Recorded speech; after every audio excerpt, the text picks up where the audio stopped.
something else. So they were very skillful. Yeah, but they did show us. Yeah. So, and it's good that they showed us, because the technology crashed and burned at Xerox. And they used to call the, what's that? No, I was just... Why? Yeah, why? Oh, I actually thought a lot about that, and I learned more about that with John Scully later on, and I think I understand it now pretty well.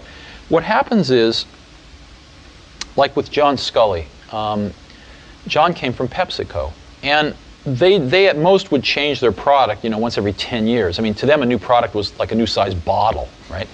So if you were a product person, you couldn't change the course of that company very much. So who influenced the success of PepsiCo? The sales and marketing people. Therefore, they were the ones that got promoted, and therefore they were the ones that ran the company. Well, for PepsiCo, that might have been okay, but it turns out the same thing can happen in technology companies that get monopolies, like, IBM and Xerox. If you were a product person at IBM or Xerox, so you make a better copy or a better computer. So what? When you have a monopoly market share, the company's not any more successful. So the people that can make the company more successful are sales and marketing people, and they end up running the companies. And the product people get driven out of the decision-making forums. And the companies forget what it means to make great products.